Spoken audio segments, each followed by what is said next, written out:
Good morning, everybody. Welcome back to the channel. If you're new here, thank you for checking it out. I hope you stick around. This is Coach Dave, and man, did it rain yesterday to the point where we had flood warnings going off, so no videos yesterday, but today it is beautiful. It feels like fall, really low 70s, not too sunny, light and breezy. It's just like perfect for me to be out in nature hiking around.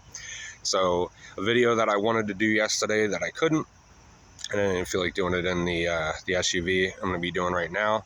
There's no real specific title to it. It's just kind of a conglomeration of things that I wanted to discuss and talk about after reading a couple comments, just to give some clarity on things and then add in some things that I've been wanting to address as well. So somebody brought up about depression, and yes, individuals who are avoidant of any type have depression. They carry the depression around with them through everything that they went through in their childhood, whether they think about it or not, whether it's in their subconscious or not. It's always there. And when they don't handle it and they just bury it deep down, it adds up. It just piles on top of each other. And with every relationship that they go through, everybody that they destroy, if somebody brings stuff to their attention about how they're not showing up or certain things like that, whatever you have, it's always going to build up and it's going to pile up. And despite them not sitting in any of that, despite them not self-reflecting, despite them not putting in any of the time and effort and the work and being consistent to make these changes or realize that they need to make these changes, they just keep bearing it down. And they think that that's strength because they're just getting over it so quickly, and they don't even realize that they're doing this to themselves. And year after year, relationship after relationship, the older that they get, the worse that it gets, and they end up giving themselves seasonal depression. And it's been my experience, and just from other people that I've talked to and have seen, or people in the comments, that usually it's around the same time every year,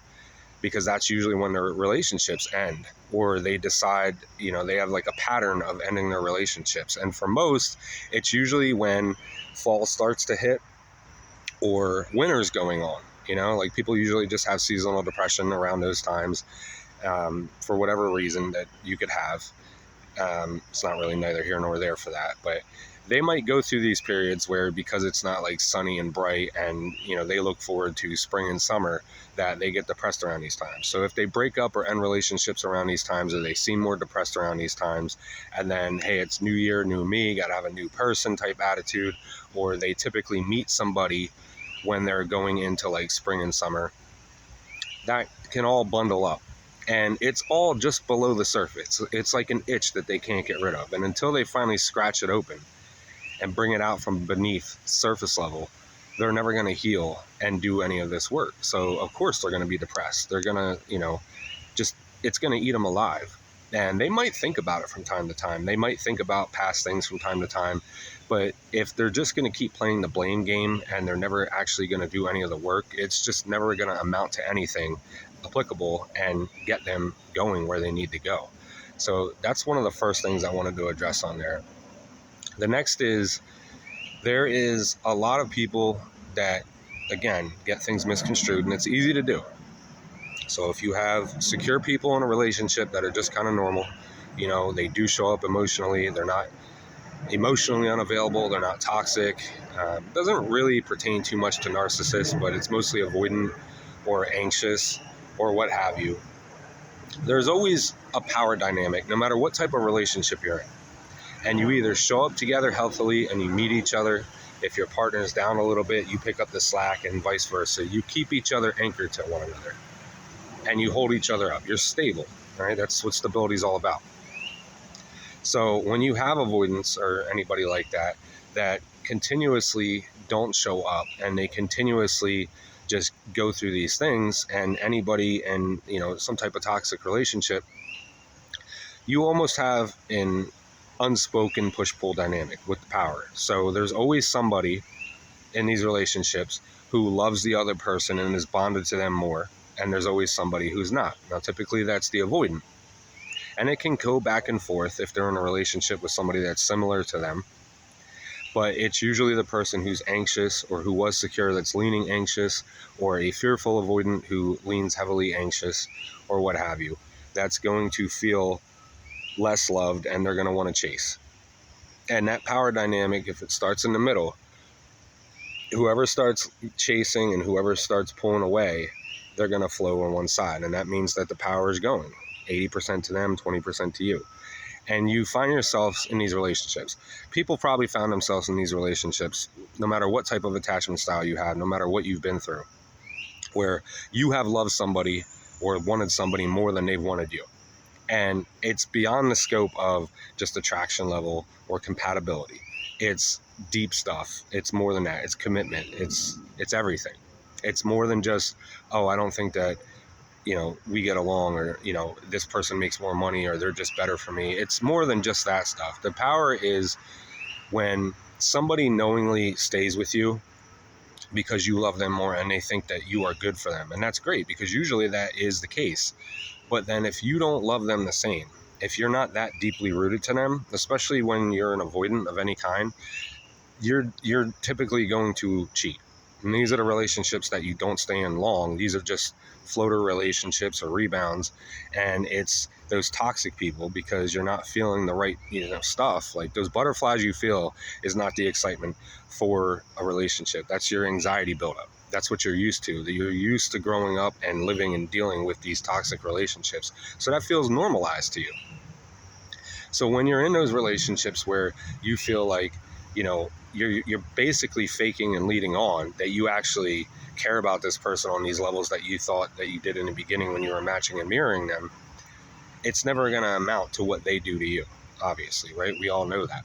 So they stay in these relationships, though, knowing that this person loves them more, that cares more, and they don't actually put in the effort or just nip it in the butt from the beginning and just say, hey, you know what, like, instead of leading you on, instead of dragging this out, like, I'm just going to be upfront. Like, we just don't jive, right? Like, I don't know what it is, but we just don't jive. Like, I don't feel as attracted to you. I don't feel as in love with you as I thought I did. And just nip it in the butt. Like, yes, it's going to hurt for the other person, but at least it's going to be, a month or two versus several months or years or longer that it's going to build up all that hate and just anger and, hurtfulness and everything and sorrow that the other person has to go through. But they don't do that. And then in these other relationships where they stay in toxic relationships, and it's a push-pull, it's usually teetering between, 40 to 50% on both sides. That's more comfortable for them, again, because, to make a long story short, they don't have these deep level commitments that they have to show up for and step up for all the time. And it's just more easygoing for them. But that's why they always long for something else, and they start entertaining people outside of the relationship. That way they get whatever they're missing in the relationship. And they think that's okay because of what they grew up with. And they think it's okay to go entertain. So again, it's like you're in a relationship with this person and you just didn't know that it was an open relationship. Only they did. And they won't tell you that. And then once they find somebody else who fits the criteria of everything they're looking for, or that is better than you in some way, shape, or form, as long as they're, the same attachment as you, where it's, toxic but a little more secure, they're always going to go to that person. And they might circle back, or they might falter and leave that person as well. Doesn't mean that it's going to work out, but these are the types of things that happen in these power struggles, and it does happen. And then on the other end, if you're the person who loves this person more and you feel more connected, your body starts feeling and sensing when something's off. You can feel when somebody's not actually close to you and pulling away. And it's almost like, lack of a better term, like your body senses it in a way that it's almost like electrostatic, right? When you sit next to them, you could just feel the difference. You could feel the energy's off, right? Their whole demeanor, their aura, it's just fake, if you will. It's not even plausible. Like there's never going to be an award for your acting in this case. And they put on this fake front. And that's usually when the buildup happens, where you start feeling the anxiety. You start questioning everything. You start overthinking everything. That partner usually is the one that just starts breaking, because your body is sensing it. It's not even just you as a person or your mentality or subconscious, but like your body is sensing it before you even do. And something's off. And this can affect just you in general. It can affect your relationship. It can affect your communication. It can even affect your sexual life with this person. There's guys that'll end up getting ED because their body, they're like, it's a mental thing. And it just doesn't happen because they don't feel that bond and closeness. And then there's some women too who will dry up like the Sahara and won't be able to, really get into it. And they'll still feel like they go through the motions, so to speak, with all the aspects of a relationship. But until they start feeling that closeness, which is usually when they start getting breadcrumbed and they just get enough of a taste that it brings them out of it a little bit and think everything's okay, and then you get that debilitating hit to the gut where they start acting the same way again, and then you just let everything go. And it's that push-pull dynamic that really it kills you. It offsets everything, and it just makes you just question everything. And it's debilitating. So those push-pull dynamics do exist in these relationships to a much more stronger and stranger degree. And then beyond that, the last thing that I wanted to address too is that if anybody wants to reach out to me, I keep getting a lot of comments for it. I'm going to update my main page, and I'm going to put my email address that you can contact me at in there. I know people are having a little bit of problem navigating it, but if you go on my main page, there is a link that you can email me. A couple of people already have, or you can drop it in the comments. If you feel better about it not being widespread to everybody, that's fine. You can email me.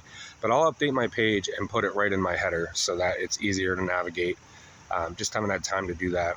And I'm also going to be doing calls for one-on-ones for the people that have been asking about that, because that's starting to pick up a little more for requests. But I got more videos coming.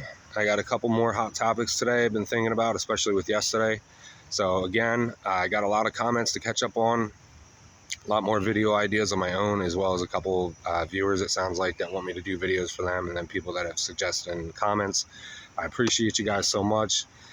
Liking the videos, subscribing, sharing, commenting, talking, everything you guys are doing is great, whether you like it or not. I appreciate you either way. So I'll catch you guys in the next video. Thank you so much.